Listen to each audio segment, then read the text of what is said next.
भरत भैया पूरे समाज के साथ वहीं रहे। और अब भरत भैया चाहते हैं कि मैं अयोध्या का पालन तो करूंगा, लेकिन कुछ निशानी चाहिए। और निशानी क्या चाहिए? कुछ निशानी चाहते हैं कि कुछ निशानी मिल जाए तो जिसको देख करके मैं अयोध्या का सेवा कर सकूं। और जैसे ही भरत भैया के हृदय में ऐसा भाव आया, उस समय प्रभु श्री सीताराम जी ने एक नवीन अवतार धारण किया है।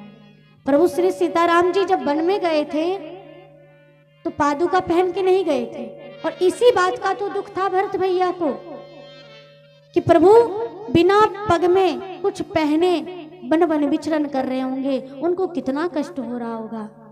तो भरत भैया इसी बात से दुखी थे कि वो कुछ पहन के नहीं गए हैं, पैर में कुछ पहने हुए नहीं हैं। और आज प्रभु श्री सीताराम जी ने एक नवीन अवतारण धारण किया है, चरण पादुका का अवतार धारण किया। और जैसे ही चरण पादुका लेकर के प्रभु श्री राम जी ने भरत भैया को दिया, भरत भैया ने उस चरण पादुका को अपने शीश पे धारण कर लिया। जैसे हमने और आपने कल यहाँ पर दिव्य झांकी के साथ देखा कि भरत भैया ने प्रेम से उस चरण पादुका को अपने मस्तक पे विराजमान किया, और उनको ऐसा लगने लगा साक्षात श्री सीताराम जी मेरे मस्तक पर विराजमान हो चुके हैं। और प्रेम से लेकर के भरत भैया भगवान के चरणों में प्रणाम करके अयोध्या के लिए चल पड़े। पूरी समाज अयोध्या आई और नंदी ग्राम में भरत भैया सर्वप्रथम उस चरण पादुका को अयोध्या के राज सिंहासन पर विराजमान किए। और तत्पश्चात गुरुदेव से आज्ञा लेकर के भरत भैया नंदी ग्राम में चले गए। शत्रुघ्न भैया को माताओं की सेवा में सुनिश्चित कर दिया और भरत भैया नंदी ग्राम में चले गए। क्यों? क्योंकि मेरे प्रभु मेरे स्वामी वन में रहेंगे और सेवक महल में रहे, ये शोभा नहीं देता। इसलिए भरत भैया महल से बाहर कुछ दूरी पर नंदी ग्राम में चले गए और नंदी ग्राम में कुटिया बना करके विश्राम करने लगे। और भरत भैया नित्य प्रति उस चरण पादुका से आज्ञा ले करके दिन की शुरुआत करते हैं और अयोध्या की सत्ता को संभालते हैं। रात्रि में जब शयन का समय आता है तो भरत मैया के मन में भाव आता है कि स्वामी हमारे जमीन पे सोते होंगे और मैं जमीन पे सोऊं। सेवक को सदैव गुरु से स्वामी से नीचे होना चाहिए, नीचे सोना चाहिए, उनके सदैव नीचे रहना चाहिए। इसलिए भरत भैया जमीन में गड्ढा खोद करके उस गड्ढे में निवास करने लगे, उस गड्ढे में विश्राम करते। इतना बड़ा त्याग, जितना त्याग भगवान श्री राम जी वन में करते हैं ना, उससे भी कहीं बड़ा त्याग भरत भैया अयोध्या में रह कर के त्याग कर रहे हैं। ऐसा त्याग आज तक मुझे लगता है कोई नहीं कर पाएगा। और ये प्रसंग कहता है कि अपने भाई से कभी भी संपत्ति के लिए, बंटवारा के लिए आपस में मत लड़िए। अगर बंटवारा करना ही है ना तो भाई के विपत्ति से बंटवारा करिए कि भाई जो भी विपत्ति आया है ना तो हम दोनों मिलकर के इस विपत्ति का बंटवारा करेंगे। जब भी भाई से बंटवारा करने का विचार आए ना तो संपत्ति का बंटवारा मत कीजिए, विपत्ति का बंटवारा कीजिए। और ये श्री राम कथा तो हमें यही तो सिखाती है, जीवन जीने की ढंग ये श्री राम कथा सिखाती है कि भाई के साथ कैसा संबंध होना चाहिए। कितना बड़ा त्याग भरत भैया ने किया है। अगर आजकल का कोई भाई होता ना तो कहता भले वन में चले गए, हमें राजपाट मिल गई है। और आजकल इसीलिए तो घर घर में लड़ाई होती है, हमारा बंटवारा हो जाता है। बंटवारा मत कीजिए। अगर बंटवारा करना ही है तो भाई के कष्टों से, भाई की विपत्ति से बंटवारा कीजिए। जितनी ताकत एक साथ रहने में है ना उतनी ताकत बंटवारे में नहीं। और ये संपत्ति कहाँ तक ले जानी है, सब यहीं छूट जाएगा। कुछ भी साथ जाने वाला नहीं है, जाएगा साथ केवल तो हमारा आपका व्यवहार जो हमने किया है ना, जो हम और आपने कर्म किया है ना, केवल ये साथ जाएगा। बाकी जो धन दौलत सब है ना सब यहीं छूट जाएंगे। इसलिए कभी भी भाई के संपत्ति से बंटवारा मत कीजिए। सब यहीं छूट जाएगा। जो हम और अब कर्म कर रहे हैं केवल ये साथ जाएगा। माया के दीवाने सुन लो, एक दिन ऐसा आएगा, धन दौलत सब माल खजाना यहीं पर रह जाएगा। माया के दीवाने सुन लो, एक दिन ऐसा आएगा, धन दौलत सब माल खजाना यहीं पर रह जाएगा। सुंदर काया मिट्टी होगी, सुंदर काया मिट्टी होगी, चर्चा होगी गली गली। ले लो रे कोई राम का प्याला, शोर मचाऊं गली गली। बोलो राम, बोलो राम, बोलो राम बोलो राम, बोलो राम, बोलो राम, राम राम, बोलो राम, बोलो राम, बोलो राम, राम राम।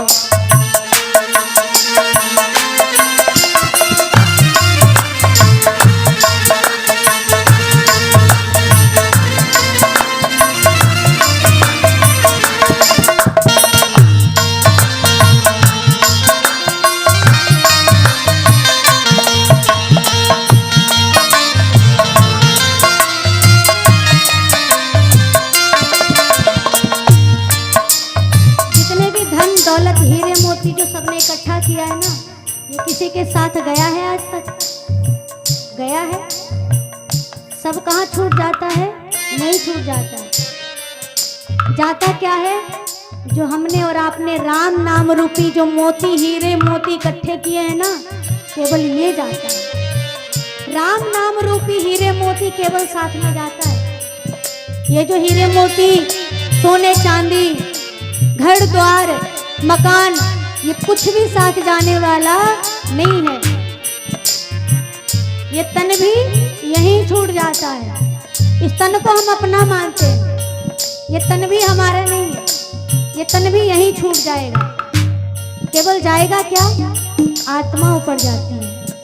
आत्मा का मिलन परमात्मा से तभी होगा जब हम और आप राम नाम रूपी मोती को, राम नाम रूपी दौलत को लेकर के जाएगा ना, तभी आत्मा परमात्मा से मिलेगी, अन्यथा मिलने वाली नहीं है। इसलिए इस माया में मत भटकिए, कुछ भी साथ जाने वाला नहीं है, सब यहीं रह जाने वाला है।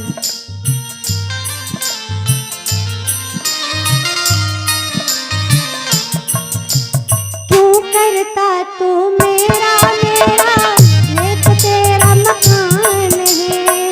झूठे जग में फंसा हुआ है, वो सच्चा इंसान नहीं।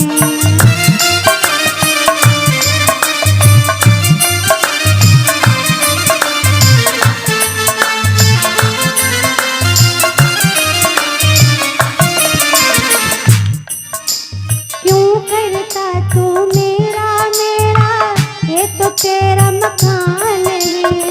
झूठे जग में फंसा हुआ है, तू सच्चा इंसान नहीं। झूठे जग में फंसा हुआ है, तू सच्चा इंसान है। झूठे जग में फंसा हुआ है, वो सच्चा इंसान नहीं। झूठे जग में फंसा हुआ है, तू सच्चा इंसान है।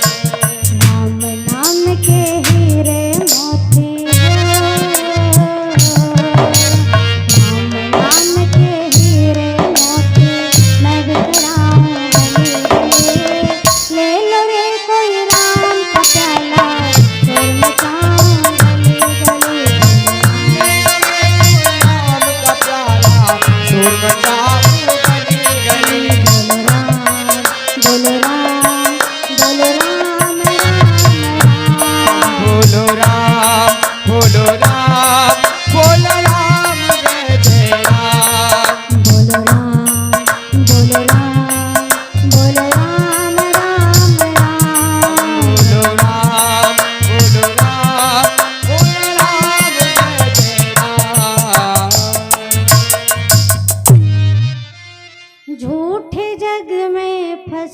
हुआ है वो सच्चा इंसान नहीं। सुंदर काया मिट्टी होगी, चर्चा होगी गली गली। ले लो रे कोई राम का प्याला, शोर मचाऊं गली गली। बोलो राम, बोलो राम, बोलो राम राम राम। बोलने के लिए बोल रही हूँ। बोलो राम, बोलो राम, बोलो राम राम राम, बोलो राम। जिसको जिसको ये मोती हीरे इकट्ठे करने हैं तो जल्दी जल्दी बोलिए। बोलो राम, बोलो राम, बोलो राम राम राम, बोलो राम, बोलो राम, बोलो राम राम राम। ये राम नाम ही असली हीरे मोती और खजाना है। इंसान तो चला जाता है, लेकिन कुछ इंसान ऐसे होते हैं ना जिनका नाम जिंदा रहता है। ऐसा कर्म कीजिए कि हम तो चले जाए पर हम जिंदा रहे। कैसे जिंदा रहेंगे? जब अच्छे कर्म करेंगे। व्यक्ति तो चला जाता है लेकिन उनका नाम सदैव जिंदा रहता है। किसका जिंदा रहता है नाम? जो अच्छे कर्म करके जाते हैं। जो बुरा करके जाता है उसका भी नाम रहता है, उसका भी नाम याद रहता है। जो बुरा करके जाता है उसको भी लोग याद करते हैं, लेकिन अच्छे मन से याद करते हैं कि बुरे मन से? बोलिए। बुरे को याद बुरे मन से ही करते हैं ना। अच्छा हुआ बुरा आदमी था चला गया, लेकिन जो अच्छा आदमी रहता सदैव याद करते हैं। अरे वो बहुत बढ़िया आदमी था, भगवान का बड़ा भक्त था, बहुत उसके अंदर सेवा की भावना थी, बहुत अच्छा व्यक्ति था। सदैव लोग उसको याद करते हैं। वो तो चला जाता है लेकिन उसके नाम जिंदा रहते हैं, वो जिंदा रहता है। तो अच्छे कर्म करेंगे तो हम आप तो चले जाएंगे लेकिन नाम जिंदा रहेगा। भरत भैया नंदीग्राम में निवास करने लगे। इधर प्रभु श्री सीताराम जी चित्रकूट में निवास कर रहे हैं। और गोस्वामी जी कहते हैं कि जो भी भरत भैया के प्रेम को गाता है, जो भरत भैया के कथा को गाता है, उसके जीवन में ये संसार से वैराग अपने आप उत्पन्न हो जाता है। जो भी भरत भैया के नाम को स्मरण करता है, जो भरत भैया की कथा को गाता है, उसके जीवन में वैराग आ जाता है। इधर प्रभु श्री राम जी मैया और भैया के साथ चित्रकूट में बड़े आनंद के साथ निवास कर रहे हैं। एक दिन प्रभु श्री राम जी ने विचार किया कि बताओ, ये सीता हमारे लिए पहले अपने घर को छोड़ के आई, अपने रिश्ते नाते सबको छोड़ दिया, ससुराल आई और ससुराल आने के बाद भी मेरे लिए उस ससुराल को भी त्याग दिया और मेरे साथ वनवासी का रूप धारण कर ली और मेरे साथ वन में चली आई है। जब इतना बड़ा त्याग मैया सीता ने किया ना, तो प्रभु श्री राम जी ने आज विचार किया क्यों ना थोड़ा सा प्रेम भाव सीता के प्रति समर्पित हो। और ऐसा विचार आया तो प्रभु श्री राम जी स्फटिक शिला पर बैठे थे। स्फटिक शिला का नाम सुना है ना? कौन कौन गया स्फटिक शिला दर्शन करने चित्रकूट में? बोलिए श्यावर रामचंद्र भगवान की। हाँ, अब बताइए कौन कौन स्फटिक शिला का दर्शन किया है? किया है? अच्छा, जिसने नहीं किया है वो नहीं हाथ उठा रहे। किया है उसने उठा रहे हैं। हाँ, तो जो भी किया है स्फटिक शिला का दर्शन, तो वो पूरे पूरे हाथ उठाइए कि हमने किया है। हाँ, किया है ना। उसी स्फटिक शिला पे प्रभु श्री राम जी बैठे हुए थे और स्फटिक शिला पर बैठ करके आज प्रभु श्री राम जी अपने हाथों से पुष्प को चुन चुन करके मैया सीता का श्रृंगार कर रहे हैं। सारे पुष्पों को प्रभु श्री राम जी हाथ में लेकर के सीख में पिरो करके आज मैया का श्रृंगार कर रहे हैं। और जब प्रभु श्री राम जी मैया जानकी का श्रृंगार कर रहे थे ना, तो इस दृश्य को पूरा देव समाज आकाश में खड़े होकर के दर्शन कर रहा था। उसी देव समाज में इंद्र का बेटा था जयंत। कौन था? जोर से बोलिए ना, जयंत। ये जयंत भी भगवान के उस दृश्य को देख रहा था। और जैसे जयंत ने देखा ना, तो इसके हृदय में क्या आया? बोला अरे जो ये पूरा देवता इसके प्रति निर्भर है कि ये राक्षस का वध करेगा, ये तो अपनी पत्नी का श्रृंगार कर रहा है। ये भगवान है, इनको भी मोह हो गया। जैसे ही मोह हो गया, संशय हो गया, विचार किया ये भगवान नहीं हो सकते, भगवान भी भला अपनी पत्नी का श्रृंगार करेंगे। और जब ऐसा विचार आया तो जयंत ने क्या किया? सोचा कि मैं जाकर के इसका परीक्षण करता हूँ। परीक्षा की भावना से जयंत आया, और आया तो अपने स्वरूप में नहीं आया, कौवा बन करके आया। और कौवा बन करके आया, इधर मैया जानकी बैठी हैं, प्रभु श्रृंगार कर रहे हैं, और मैया जानकी किधर देख रही हैं? जयंत की ओर। मैया सीता स्वयं माया है, और स्वयं जो माया है उसके सामने ये जयंत माया का रूप धारण करके आया है। मैया जानकी सोच रही है कि शायद हो सकता है किसी काम से आया होगा, ये तो बालक है, लेकिन ये कौवा क्यों बना है? जैसे ही मैया विचार कर ही रही थी कि उतने में वो जयंत आया कौवा का रूप धारण करके, और अपने चरण से, अपने चोंच से मैया जानकी के चरणों में प्रहार किया। सीता चरण चोच हति भागा, मूढ़ मंदमति कारण कागा। मैया के चरणों में चोंच से प्रहार किया, और जब चोंच से प्रहार किया, मैया ने बताया नहीं, मैया जानकी ने प्रभु श्री राम जी से बताया नहीं कि जयंत ने मेरे पैर में चोंच मार करके भाग गया है। नहीं बताया। क्यों नहीं बताया? माँ वात्सल्य मूर्ति होती है, प्रेम की मूर्ति होती है। और माँ इसलिए नहीं बताई कि अगर मैं सरकार से बता दूंगी ना, यदि मैं प्रभु से बोल दूंगी कि जयंत ने मेरे चरणों में प्रहार किया है, तो भगवान उसको फिर दंड दे देंगे, प्राण दंड दे देंगे, इसलिए नहीं बताया। और जब नहीं बताया, मैया के चरणों से रुधिर निकला, खून की धारा निकली। जब खून की धारा निकली ना, तो प्रभु श्री राम जी ने देखा, अरे ये क्या हो गया? प्रभु श्री राम जी सब कुछ जान गए कि जयंत आया था, मेरी बल की परीक्षा लेना चाहता था, इस कारण से वो जयंत आया है। और जैसे ही प्रभु श्री राम जी ने देखा कि अरे ये तो मेरे बल का परीक्षण करना चाहता था, अभी बताता हूँ। प्रभु श्री राम जी जिस चटाई पर बैठे थे, कुशा की चटाई पर बैठे थे, उसी में से कुशा निकाला, एक का धनुष्वान बनाया, और एक कुशा को उसी पर ब्रह्मास्त्र से अभिसिंचित करके, अभिमंत्रित करके प्रभु श्री राम जी ने जयंत के पीछे ब्रह्मास्त्र छोड़ दिया। जैसे प्रमास्त्र छोड़ा जयंत के पीछे वो ब्रह्मास्त्र लग गया, खूब दोहराया।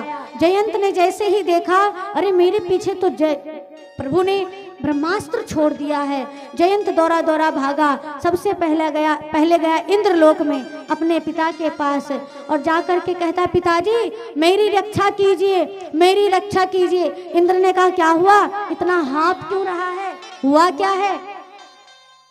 जयंत ने कहा मरने वाला हूं, ब्रह्मास्त्र पीछे लगा हुआ है।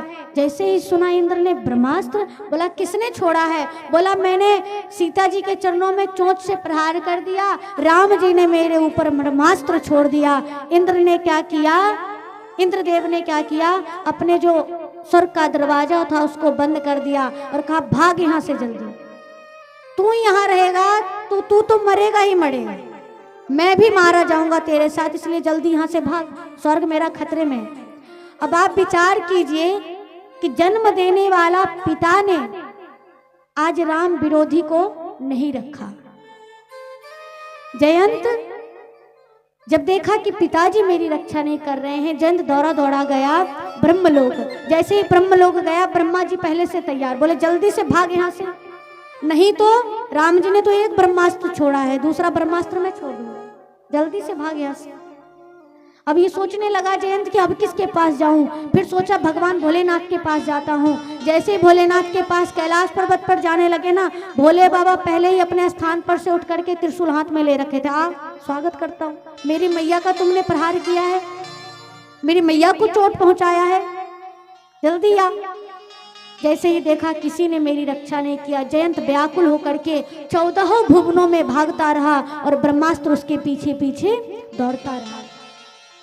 किसी ने भी बैठने तक के लिए नहीं कहा। अंततः जब संसार की दृष्टि, किसी की भी दृष्टि ना पड़े ना, तो अंततः किसकी दृष्टि पड़ती है? संत की।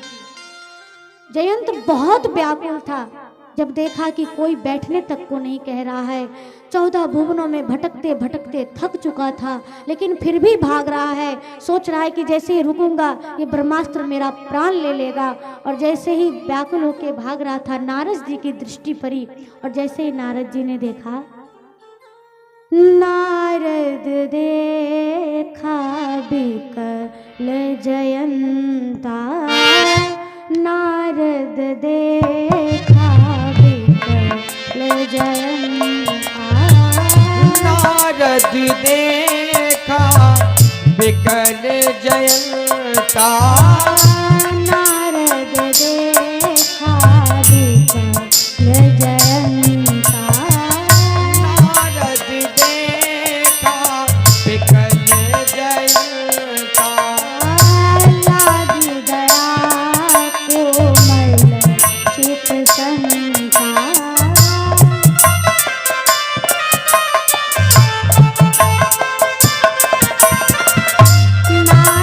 देखा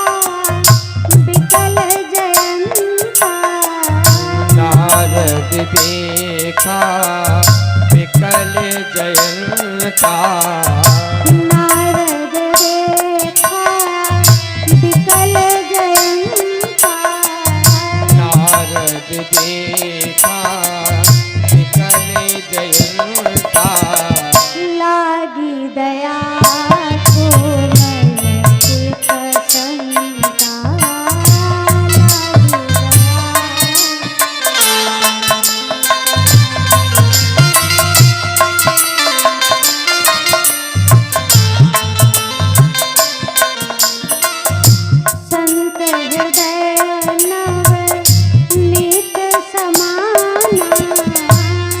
हृदय नव नीत बहाना, संत हृदय नव नीत समाना, संत हृदय नव नीत समाना, लागी दया कोमल चित।